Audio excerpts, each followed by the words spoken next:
RBS Basic Research Academy welcomes to you in the video number 13. In this video, I'm going to talk about how to assess reflective measurement model. Dear friends, as you know, there are the two type of the latent variable, latent model. One is a reflective and another is a formative. So in this video, I'm going to discuss about the reflective measurement model, how to assess, what the tools are there through which we can assess the these reflective measurement model.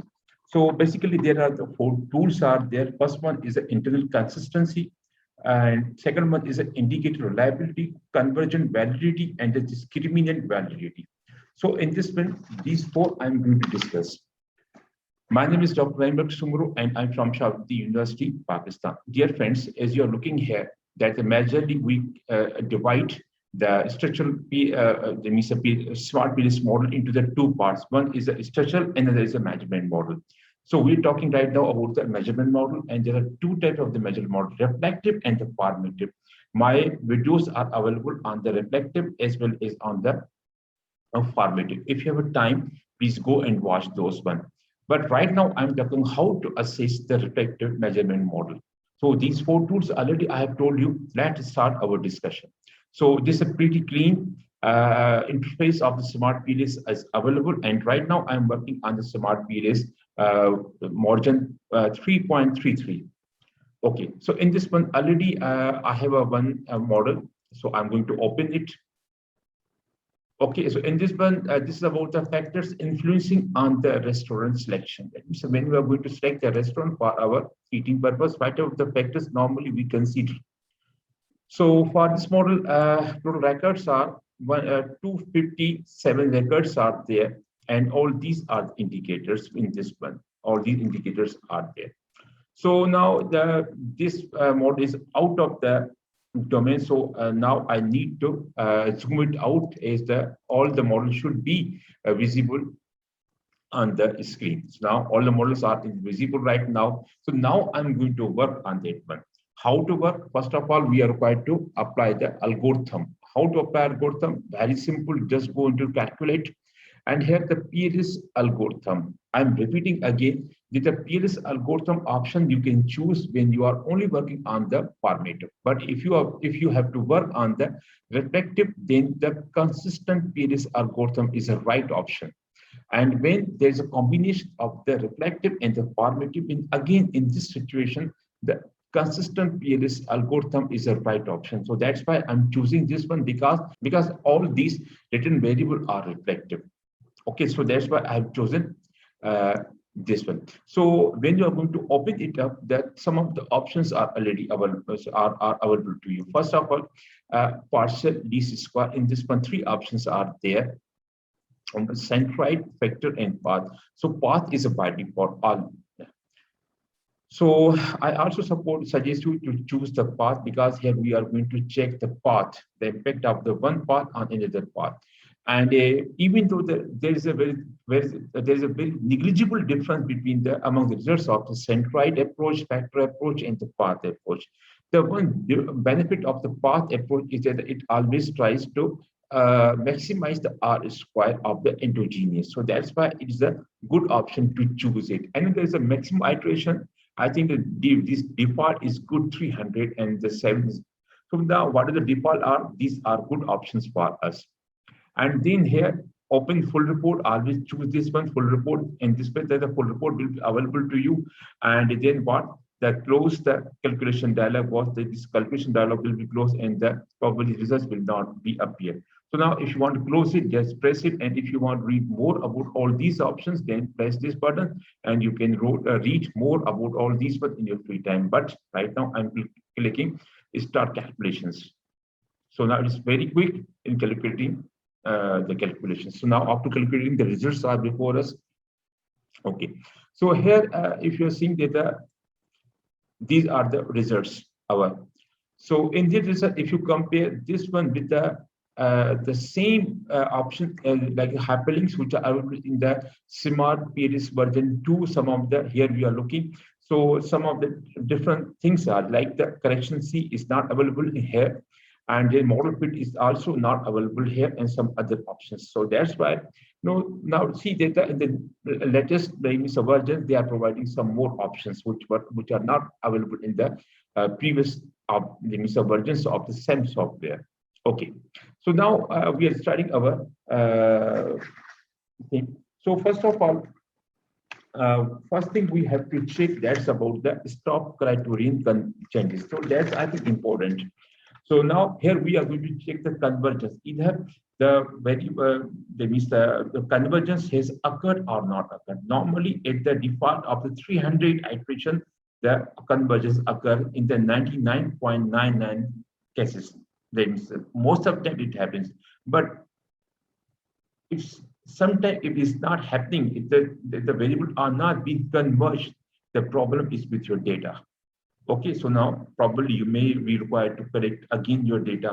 So now, but rarely it happens. Rarely the item may not converge, but the most of time the items are converged. So here all the items have been converged, and then the iterations are 7 iterations are there, and my variable are also 7. Okay, so now then I'm going to discuss about the internal consistency, because we are working on the reflective measurement model. So internal consistency is very much important. Okay, now internal consistency we can check with the help of the Cronpa alpha, and then row and composite reliability, and the average variance extracted. So now these are the 4 options. The first we are going to apply the Cronpa alpha. The same Cronpa alpha you can also apply in case of if you are working on the species. Here the same options are also available. Now Cronpa alpha it assumes all indicators are equally reliable. That means that all indicators have the equal reliability. There's one assumption of the your Cronpa alpha. You're looking also the same thing here. And another one, but the smart PLS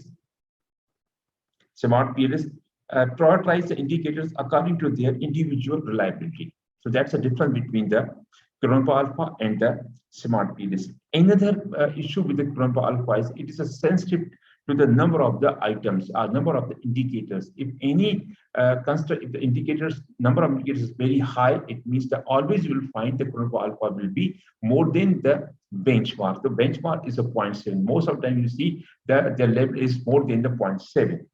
So that's why probably the composite reliability, that means the Meyer was invented by the smart PLS. Okay, so now it's a minimum value 0.7 or above. That means the Cronpa alpha. That means your internal consistency has been established. Now, what is internal consistency? Let's talk about this one. I'm going to open the Word file in which I'm showing you my questionnaire. Okay, by the way, I have also attached the link. I have placed a link on below this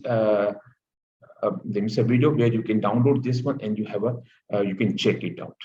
Dear friends, we are here. So now internal consistency means that all the items they are measuring the same thing or something else. Now here what we want to measure, we want to measure the food quality.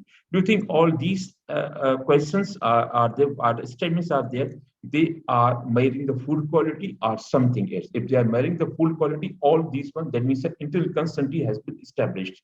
So internally, all the indicators are consistent with each other because they are measuring the same thing. They are measuring the same phenomena like the food quality. So this is the concept of the internal consistency. Okay, so one tool to measure internal consistency is a Cronpa alpha. So now this is a graphical representation of the Cronpa alpha.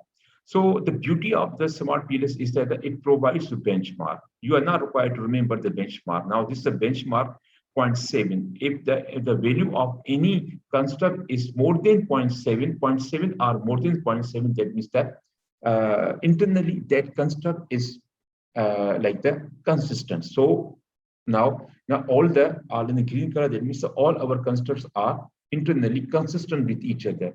So now through this one, quantitatively or quantitatively by reading all the statement, you can also ensure that all the constant they are internally consistent with each other. So this was the one Meyer. and another measure is about the rho. Again, it is 0.7. All are the above the or beyond the level. And then another thing is about the composite reliability. So some thing which I want to talk about the composite reliability. Unlike the Colombo alpha, does not assume the equal indicator loadings. Okay, it also does not assume that all the indicators have the equal loading. So, but on the contrary, that the indicators have the different loadings. Now the range is that is about the 0 to 1. Higher is the better. Higher the value near to the 8, near to the 9, that's a better. Okay, and one thing is there, you're looking at the 0.6 to 0.7. If the value is from 0.6 to and higher, that means in case of the expenditure, that's okay. But if the value is less than 0.7, that means that construct is internally is not consistent. Some of the items, some of the indicators in that constructs are there which are not going to measure the same phenomena. That's like I showed you, we are looking here this food quality. If the sum of the item is not going to measure the food quality, that means it will decrease the internal consistency of that construct. Okay, and then if the composite reliability is more than 0.9 or more than 0.95, it means that all the constructs are actually the same. There is no any difference. Like that, they are wearing exactly the same phenomena. Same thing is there. So it is better to keep the only one single item measure instead of putting all these indicators, because all these indicators are actually same. It will be useless if you keep all those ones. So now, on the good thing is that the smart PLS can handle smartly single item construct. That's why. So here, if we look that all our composite reliabilities, they are sufficiently above the 0.7. So it means here you are in a good position. Now, if we see the graphically position composite reliability, then all are over the beyond the threshold. This is our threshold. Okay, all are beyond the threshold. So that means our composite reliability has also been established through the composite reliability. Okay, last but not the least, that's about the average variance extracted. That's very important. So whatever these extracted are there, 0.47. Now I want to discuss about what is AVE. AVE is defined as a grand mean. It is a grand mean value of the square loading of the indicator associated with the construct. Sum of the square loading divided by the number of indicators. Then in this way we are getting the AVE. So now AVE is a measure of the convergent validity. That's that. Okay. Now Cronbach alpha and the composite reliability and these are the tools of the integral consistency, and the AVE is a tool of the convergent validity, and another tool is our auto loadings. So here we are looking AVE and auto loadings are available here. Okay, and then now convergibility. Earlier we talked about the integral consistency. Now convergent is the extent to which a measure correlates positively with the alternative measure of the same construct. Now, for example, here you're looking service quality. So that do you think that one item is measuring the same thing? I have the correlate positively with the rest of the measures in the same scale or not? If they are have the similarity or means correlate with the rest of the item, that means the converge validity has been established. But how? Through the auto loading and the plus AVE.